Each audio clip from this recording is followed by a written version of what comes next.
अच्छा जी, दो चीज़ें हैं। इसके बाद हमारे पास परसेंटेज पे प्रॉब्लम हम कर चुके हैं, वो तरीका भी आप लोग सीख चुके हैं। अब आगे हम जो परसेंटेज हमने सीखा इससे मज़ीद फ़ायदा उठाएंगे। डेली लाइफ में जो प्रॉब्लम्स होती हैं इसको सॉल्व करेंगे परसेंटेज जिसमें मौजूद होता है। तो हम असल में जा रहे हैं परसेंटेज प्रॉफिट और परसेंटेज लॉस की तरफ, लेकिन ये इससे पहले हमें ये क्लियर हो जाए कि प्रॉफिट क्या है और लॉस क्या है। तो सबसे पहले प्रॉफिट क्या है। प्रॉफिट से मुराद हम मुनाफा इसको कहते हैं उर्दू में। कोई चीज़ आपने ख़रीदी, फॉर एग्ज़ाम्पल आपने एक चीज़ 500 रुपये की ख़रीदी। एक मोबाइल ले लें, आपने एक मोबाइल ख़रीदा 500 का और इसको आपने 1000 पे बेच डाला। तो यहाँ पे दो वीडियोस हैं हमारे पास, दो कीमतें हैं।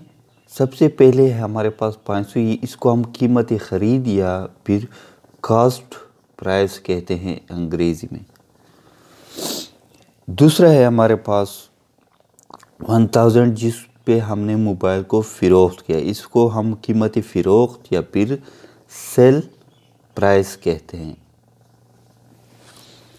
प्रॉफिट आपका कब होगा, मुनाफा आपका कब होगा, तो आप लोग समझ चुके होंगे। अगर कीमत ख़रीद कम हो और कीमत फ़रोख्त ज़्यादा हो, मतलब कॉस्ट प्राइस कम हो और सेल प्राइस ज़्यादा हो, तो हमने क्या हमने असल में मुनाफा कमा लिया है। अब आते हैं इसका फार्मूला क्या है। तो सबसे पहले तो आपने ये देखना है कि सेल प्राइस जो है एसपी से मुराद सेल प्राइस, ये बड़ा हो, इसको हम ग्रेटर देन के इलामत के लिए इस्तेमाल करते हैं।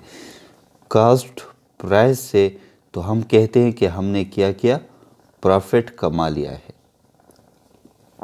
अब प्रॉफिट का फार्मूला ये है, प्रॉफिट इज़ इक्वल टू, ज़्यादा वीडियो सेल प्राइस की वीडियो आपके पास ज़्यादा है, मतलब हमारे प्रॉफिट कमा चुके हैं। तो सेल प्राइस को पहले लगा लें 1000 माइनस कॉस्ट प्राइस। इसको हम पहले फार्मूला लिखते हैं, sale price minus cost price. ये इसको इस तरह भी लिखते हैं SP minus CP, sale price minus cost price. तो यहाँ एग्जांपल हमने जो ले लिया, इसको हम इस तरह लिखेंगे 1000 माइनस 500। तो आपने जो मुनाफा कमा लिया वो आपके पास है RS 500। इस तरह हम प्रॉफिट निकालते हैं। ये इसका फार्मूला है। ये भी आपके पास कहीं पे आ सकता है MCQs वगैरह में कि प्रॉफिट इज इक्वल टू, तो आपके पास ये होगा SP माइनस CP। तो कंफ्यूज ना हो कि SP और CP क्या है। SP से मुराद सेल प्राइस, CP से मुराद कॉस्ट प्राइस। ये कीमत फ़रोख्त, ये कीमत ख़रीद। अच्छा, अब आते हैं लॉस की तरफ। सेकंड है लॉस, यानी नुकसान। कोई चीज़ आप ख़रीदते हैं, फॉर एग्ज़ाम्पल इस बार हमने क्या किया कि एक मोबाइल को 1000 रुपये पे हमने ख़रीद लिया। ये इसका क्या हो गया, कॉस्ट प्राइस यानी CP, कॉस्ट प्राइस। अब इस मोबाइल को हमने फ़रोख्त किया 500 पर, यानी क्या हो गया, अब हमारे पास सेल प्राइस जो है वो 500 है, सेल प्राइस SP, कीमत फ़रोख्त। तो आपको अंदाज़ा हो चुका है, मोबाइल को हमने 1000 रुपये पे ख़रीद लिया और 500 रुपये पे इसको फ़रोख्त किया, तो हमने नुकसान किया है इसमें हमने लॉस किया है। यहाँ पे अगर आप देख लें तो CP is greater than SP। Profit में क्या था, प्रॉफिट में SP बड़ा था CP से, मतलब SP ज़्यादा था CP से। यहाँ पे CP ज़्यादा है, SP कम है। तो ये लॉस है। अब लॉस का फार्मूला कुछ इस तरह है, CP माइनस SP। प्रॉफिट में SP यहाँ पे था क्योंकि वो ज़्यादा था। अच्छा, simulate cost price minus sale price. Cost price 1000 minus sale price 500, तो आपके पास लॉस है वो आ गया है RS 500। इस बार हमने 500 का नुकसान किया है। तो ये था प्रॉफिट और लॉस। ये कंसेप्ट आपको क्लियर हो जाए।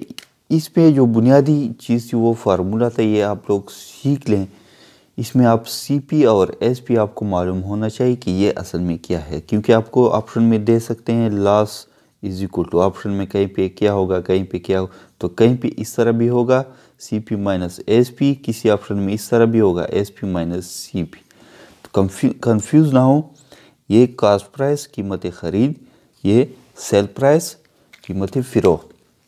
आगे आप खुद माइंड में अंदाज़ा लगा सकते हैं कि जब नुकसान होता है तो क्या होता है कि हमने जो चीज़ ख़रीदे है, मतलब कॉस्ट प्राइस वो ज़्यादा है और जिस कीमत पे फ़रोख्त की है सेल प्राइस वो कम है, तो ये हमारे पास क्या होता है, ये लॉस होता है। और जब कोई चीज़ हमने ख़रीदी है मतलब कॉस्ट प्राइस वो कम है और सेल प्राइस यानी जिस चीज़ को हमने फ़रोख्त किया है किसी कीमत पर वो ज़्यादा है, तो ये हमारे पास क्या है, प्रॉफिट है। ये दो बातें आप जहन में रखें, इससे MCQs आ सकते हैं और ये आपको आगे प्रॉफिट परसेंट और लॉस परसेंट में भी आपको हेल्प दे सकते हैं जब इसमें परसेंटेज इन्वॉल्व होगा।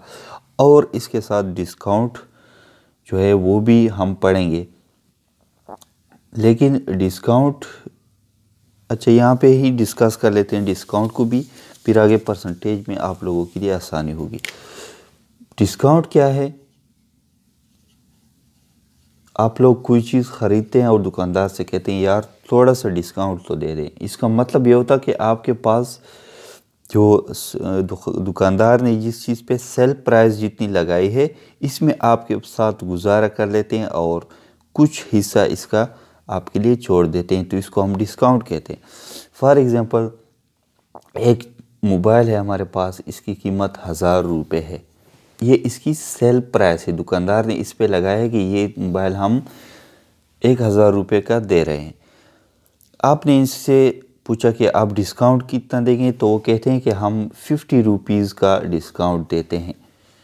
तो आपने कितना पे करना है अब, तो 1000 माइनस 50 आपने 950 रुपीज़ पे करने हैं, 950 रुपये, मतलब 50 रुपये आपके पास डिस्काउंट है, वो दुकानदार ने इस मोबाइल पे डिस्काउंट रखा है। आप अक्सर जितनी भी दुकानें शॉप्स देखते हैं तो वहाँ पे हर चीज़ की एक डिस्काउंट प्राइस होती है। सेल प्राइस दुकानदार आपको कोई और बताता है, लेकिन अब जब डिस्काउंट का पूछते हैं तो वो 20, 30, 50 रुपये या 100 रुपये कम कर देता है। ये उन्होंने इस चीज़ पे डिस्काउंट रखी होती है, तो इसको हम कहते हैं डिस्काउंट। आगे नेक्स्ट वीडियो में फिर हम परसेंटेज जो डिस्काउंट प्रॉफिट लॉस में इन्वॉल्व होता है वो डिस्कस करेंगे। बहुत ही इम्पोर्टेंट टॉपिक्स इसके बाद इस पे हम डिस्कस करेंगे।